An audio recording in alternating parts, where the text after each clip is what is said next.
Hello everyone, welcome again in the Vlog channel with me, Tia. Di video kali ini aku akan menceritakan kisah horor. Ini kembali lagi dari kisah pengalaman aku pribadi waktu aku pelantikan laksana dulu, waktu SMA. Aku pakai selimut kayak gini karena tujuannya biar suara dari luar itu nggak kedengeran masuk ke kamera. Karena ya aku nggak ada peredam, jadi inisiatif buat pakai selimut. Sebenarnya kamar aku tuh cukup sunyi, ada suara detik jam tik tik tik tik sama AC yang suaranya cukup keras sih, sedikit mengganggu. Ya ini aku posisi rekaman sekitar jam 11 lebih, hampir jam setengah 12 malam ya. Semoga nggak terjadi apa-apa ya Allah. Sebelum memulai cerita aku berdoa dulu lah. Bismillahirrahmanirrahim.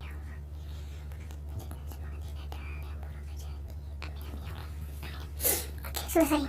Ini sengaja aku ambil video atau rekam video di malam hari karena kalau siang sampai jam 10 itu masih ada bocil kedengeran suaranya. Jadi ya aku memutuskan untuk ngalah agak malaman dikit lah biar suaranya gak terlalu berisik gitu. Ini langsung aja aku cerita.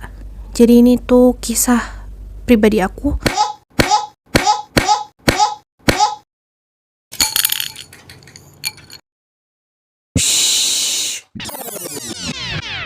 Ini langsung aja aku cerita. Jadi ini tuh kisah pribadi aku waktu pelantikan laksana SMA 2013, kalau nggak 2013 2014 lah, aku lupa ingat juga gitu. Waktu itu aku kelas 2. Pelantikan laksana itu sekitar diikuti kurang lebih 20 peserta. Memang pelantikan laksana aku tuh sedikit berbeda dari pelantikan tahun sebelumnya. Waktu itu tahun aku dan teman-teman aku seangkatan melakukan pelantikan di luar lingkungan sekolah.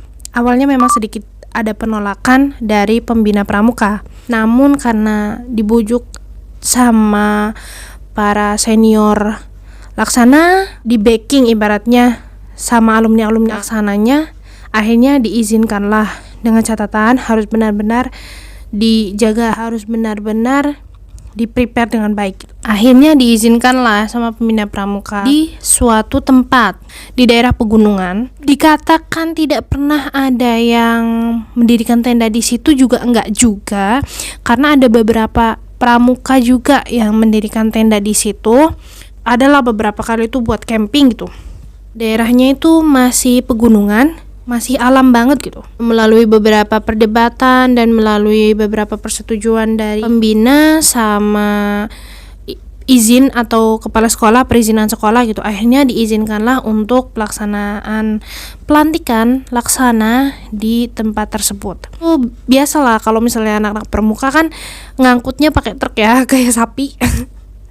Tapi justru itu yang lebih membekas karena lebih sejuk gitu, anginnya kan sepoi-sepoi, gebur ke muka semua. Di barang-barangnya itu dimasukin ke dalam truk. Dia ada 2 truk waktu itu, yang satu untuk barang dan satu untuk orang. Kalau misalnya pelaksanaan pelantikan laksana itu kan ada beberapa syarat ya. Misalnya kalian lihat di buku saku yang warnanya hijau gambarnya pramuka, di bagian belakang ada persyaratan-persyaratan menjadi laksana. Salah satunya itu harus berjalan berapa ribu meter gitu, kalau nggak salah, aku lupa. Untuk melaksanakan salah satu syarat tersebut, kita harus melakukan perjalanan beberapa ribu meter itu kan, sesuai sama persyaratannya. Sampai di sebuah pasar diturunkan yang calon laksana, kita masih bantara, dan disuruh jalan sampai ke perkemahan atau ke tenda, didirikannya tenda itu.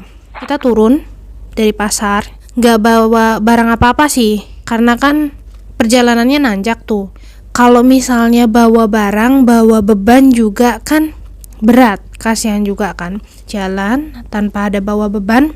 Mulailah perjalanan dari pasar menuju ke tenda. Itu perjalanan kalau nggak salah sekitar 3 jam kalau jalan kaki di backing sama alumni-alumni dan beberapa para senior laksananya. Meskipun kita jalan, jadi kita tuh nggak dilepasin gitu aja dong, tetap ada pengawasan. Sekitar 1 jam perjalanan, karena aku memiliki problem di pernapasan, jadi aku nggak kuat, tidak memungkinkan untuk melanjutkan perjalanan ke sana karena posisinya kan nanjak ke pegunungan juga. Aku sama temen aku dan satu alumni laksana menggunakan kendaraan sampai ke tempat kemah, ke tempat tenda.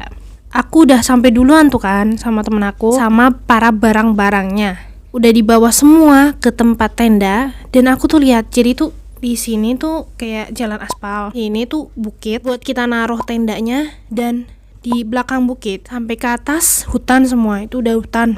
Jadi tuh jalannya nanjak gini nih. Ini kan nanjak nih. Aspal. Nah, belok ke sini. Jadi tuh aspalnya habis dari jalan ke bukit ini tuh kayaknya kesannya tuh mentok-mentoknya di bukit yang buat berdiri tenda angkatan aku waktu itu. Udah sampai di situ, sebenarnya tuh aku merinding. Awalnya tuh masih alam banget ya. Posisinya tuh langsung ke hutan sana kan. Aku tuh kerasa, nggak tahu kenapa, mungkin perasaan aku aja atau gimana, cuman sampai sekarang pun aku nggak ngasih tahu ke teman-teman ataupun ke para senior gitu. Aku ngerasa tuh ada yang ngeliatin yang di bagian ini, di bagian hutan ini ada yang ngawasin gitu loh, ngawasin gerak-gerik kita.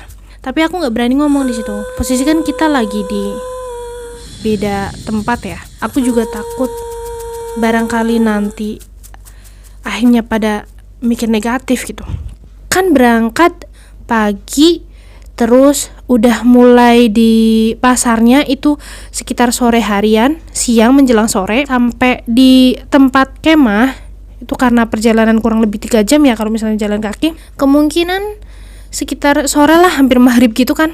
Teman-teman aku udah mulai pada sampai tuh. Ada beberapa juga yang nggak kuat dibawa kendaraan, terus dianterin juga ke tenda. Nah di situ kan bukit ya.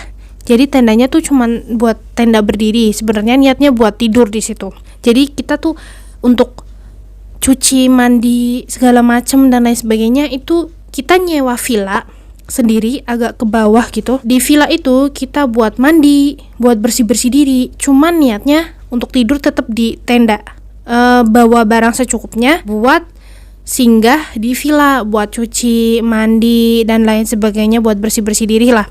Udah nih villa nih, terus habis sholat isya kembali lagi ke tenda, karena kan memang niat utamanya tuh mau tidur di tenda. Akhirnya kita di rombongan calon-calon laksana ini tidur di tenda. Posisi malam itu tuh dingin banget, udah digelar tuh semua, udah rapi, udah tinggal tidur aja. Ternyata udah mau duduk tuh yang di tikar itu basah semua pantatnya. Kok tambah lama tuh tambah basah, karena kan tambah malam tambah dingin, mungkin tambah berembun ya. Akhirnya nggak jadilah tidur di situ, di tenda itu. Aku tuh bersyukur sebenarnya, karena hawanya tuh udah gak enak banget, serius deh.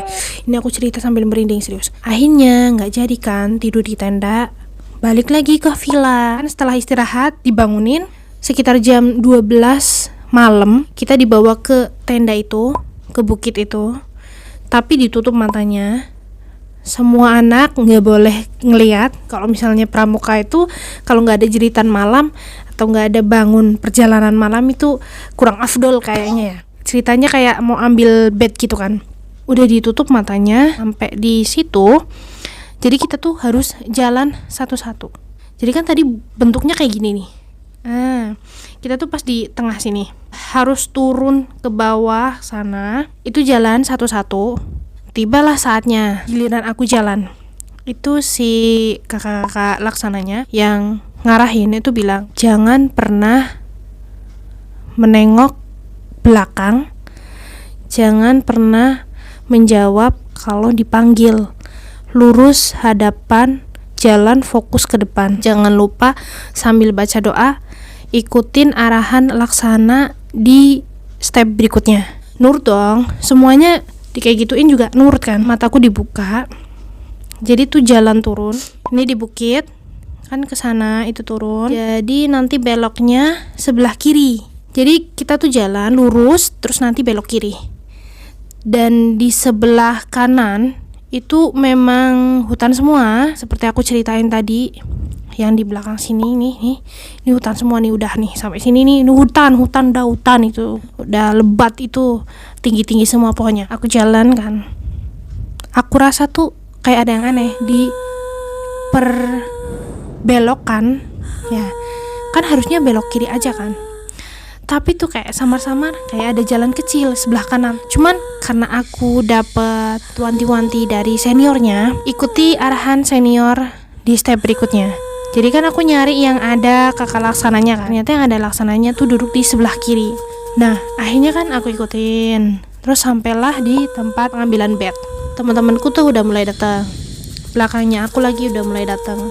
Ada yang beberapa di depan aku juga udah pada datang. Udah mulai nyari bednya. Di mana sih nih? Aku nyari dong. Nah, giliran pas mau nyari, udah beberapa di belakang aku tuh datang. Tiba-tiba kakak laksananya tuh bilang, "Ini si Yanti kemana?" Nah, kan ada teman aku tuh namanya Yanti. Yanti ini belum datang. Padahal yang di belakangnya itu udah 2 orang, itu udah datang. Tapi si Yanti ini kemana? Kok nggak datang? Akhirnya dicarilah sama kakak-kakak senior ini. Cuman untuk menutupi hal tersebut, maksudnya biar nggak bikin panik gitu, senior-seniornya nih, buat kalian nih fokus cari bed. Setelah itu langsung pergi. Aku belum ketemu tuh bednya. Udah. Pulang. Ayo, selesai, acara selesai. Aku belum sampai nemu bed, udah disuruh keluar. Semuanya dibawa ke villa. Sampai di villa itu kan berhitung tuh. Biasa kalau misalnya pramuka tuh kan berhitung ya. Emang min 1 kurang 1 anak itu yang namanya Yanti. Dari awal dia berangkat itu belum sampai ke tempat ambilan bed. Kita udah di villa, si Yanti ini belum ketemu. Akhirnya gak jadi upacara di outdoor. Harusnya kan kalau misalnya upacara itu di outdoor ya. Akhirnya ini upacaranya di indoor, di dalam villa, sambil baca doa sebisa mungkin buat bantu si Yanti ini kan. Yanti tuh kemana? Karena kan gak datang si Yanti. Hanya baca doa sebisanya, dibimbing sama yang pintar di situ kan. Baca doa biar si Yantinya ini cepet ketemu. Sampai subuh tuh si Yanti katanya belum ketemu. Dan acara pun dilanjutkan. Dari awal tuh aku ke situ memang hawanya tuh memang beda ya. Di hutan-hutan itu tuh agak beda. Akhirnya acaranya dilanjutkan sampai jam 7 pagi. Si Yanti ini ketemu, katanya ditemuin sama bapak-bapak, diantar sama bapak-bapak ke perkemahan. Habis Yanti ketemu, langsung kita pulang ke rumah. Si Yanti itu pisah, jadi bawanya tuh nggak bareng-bareng di satu truk tuh. Akhirnya udah selesai nih, pelantikannya udah clear, udah hari itu udah selesai kan. Setelah acara pelantikan itu kan karena teman-teman juga penasaran kan, emang si Yanti itu beneran hilang atau enggak, atau gimana, atau ngeprank apa gimana. Masa iya di tempat orang lain, di tempat yang kita nggak ketahui itu ngeprank, pura-pura hilang, kan creepy juga, ngeri juga gitu. Akhirnya diinterogasi lah sama teman-teman kan, biasa kan, Yanti kamu tuh beneran hilang apa gimana sih, apa kamu ngeprank, kayak gitu kan, biasa bercandaan teman-teman. Si Yanti ini cerita, awalnya tuh si Yanti sama sekali nggak mau cerita. Akhirnya karena kepo nih teman-teman, dia ceritain lah. Jadi waktu pas disuruh jalan, si Yanti itu kan jalan biasa seperti yang udah diwelingin sama kakak laksananya. Kalau ada yang manggil, jangan nengok, jangan hadap ke belakang, fokus maju ke depan, gitu kan. Si Yanti tuh nurutin apa yang dikatakan sama senior-seniornya yang ngomong itu. Dan pas yang aku omongin tadi, harusnya kan beloknya ke kiri ya. Aku tuh lihat jalan kecil sebelah kanan. Sebenarnya itu tuh nggak ada jalan. Itu tuh jalan cuma belok kiri, dan di sebelah kanannya itu kan pohon semua, hutan. Si Yanti itu sampai situ ada yang wewe gitu. Sampai di tikungan itu si Yanti tuh ada yang nyuruh belok kayak sini deh, sini kayak gitu loh.